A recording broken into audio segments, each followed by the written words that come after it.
Welcome back to my channel, guys. It's time for a anime first impressions. Yes, it is fall 2023.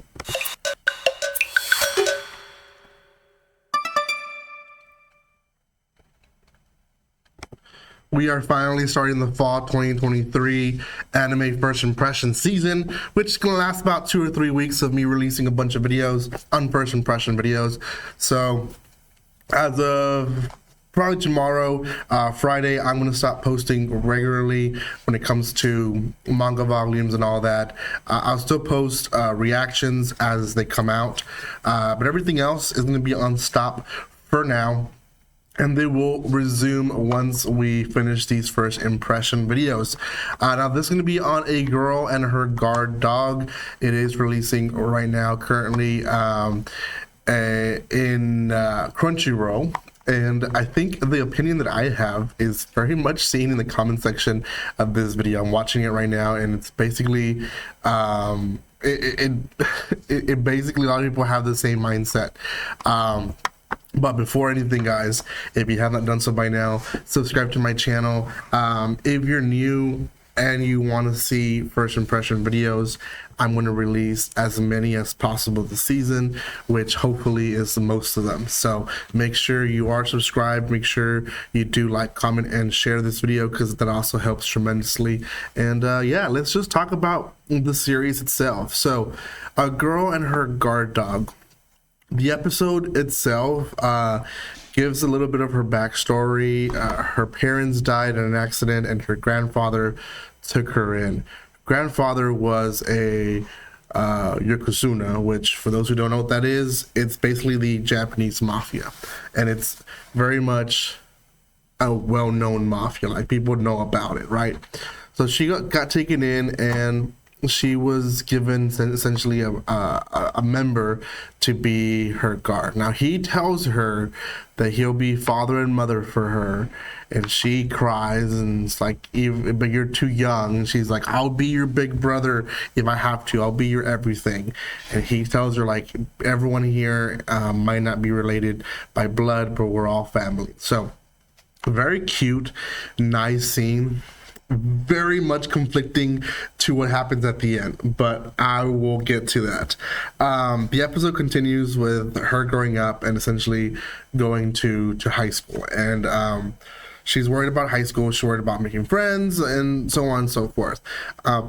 It kind of feels like a typical high school girl experience, or nerves, until we find out why. Well, she goes, and yeah, no one wants to talk to her. She's not really talking to anyone, and it makes it harder than that her guard decides to go in and infiltrate as a high school student. Now, they does say his age, which I believe is 26 years old.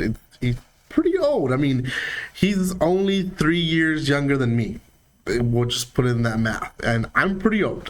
So for at least a high school student. So he is faking to be a high school student. He's 26. He's there, obviously, on the pretext of guarding the girl and making sure that she's okay. So that's in the line. She's a little bit less approachable for that. She's cute, so people don't want to approach her either. But she goes back to her past and realizes that a lot of people stopped talking to her because her family was the yokozuna, and people didn't want to hang out with her because they didn't want to mess with the yokozuna.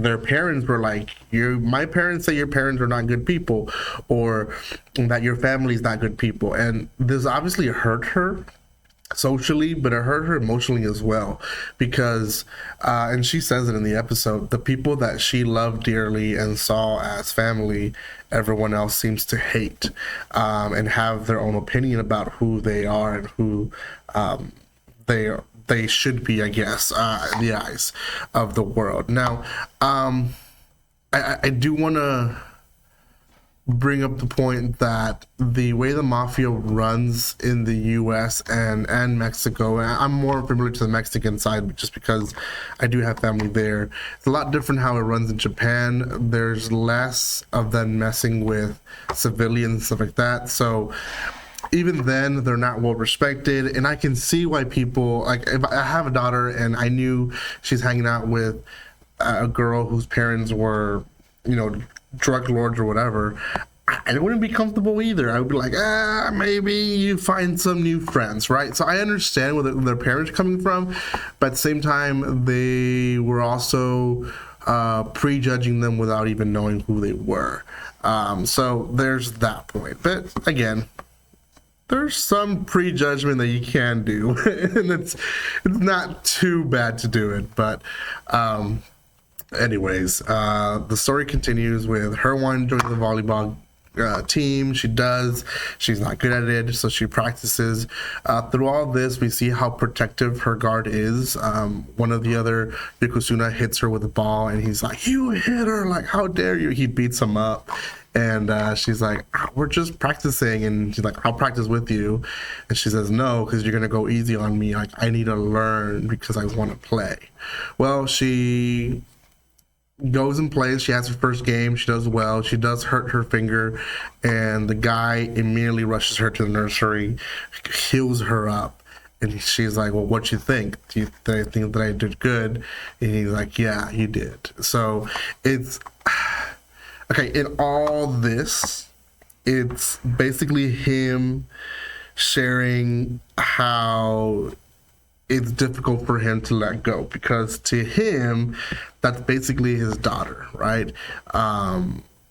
He's seen her as a daughter. He's seen her as someone that he has to help raise. And he even mentions this in the scene that it's hard for him to let go. It's hard for him to say, okay, you can get hurt, but it's okay, right? That's part of growing up, which a lot of parents, and I'm a parent as well, struggle with that in different stages, like from letting go the kid, let them crawl, let them walk, right? You panic, like, no, they're gonna hurt themselves.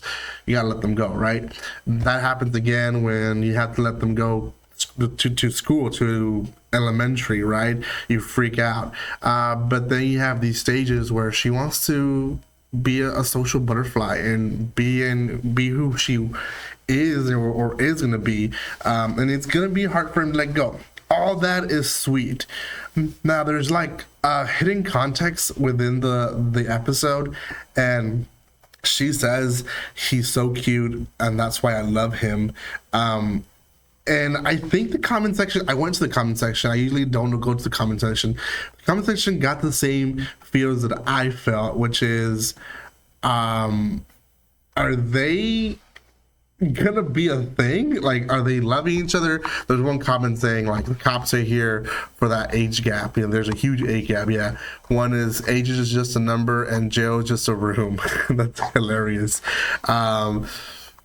But anyways, there's a lot of stuff here that I think connects to what I was thinking, that it made it seem like she is in love with him.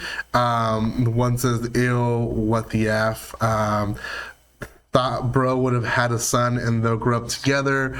Bro's 26 with like a 14-year-old. Yeah, I got the same feeling. It felt like they were portraying a dad and daughter love, which it was, but at the same time, from her end, it wasn't like that. So what?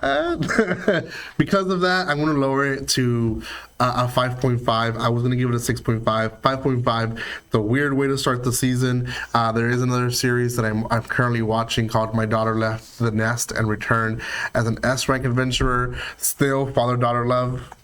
Oddly, they both came out on the same day. That one seems a lot more actual father-daughter, so I'll let you know how that one goes. Hopefully the video will also release today. I was just trying to get this one out as fast as possible, so thank you for your love and support, guys. If you haven't done so by now, subscribe to my channel, give some love by commenting, liking, and sharing, and I will see you guys next time. Like always, don't be strangers. See you guys.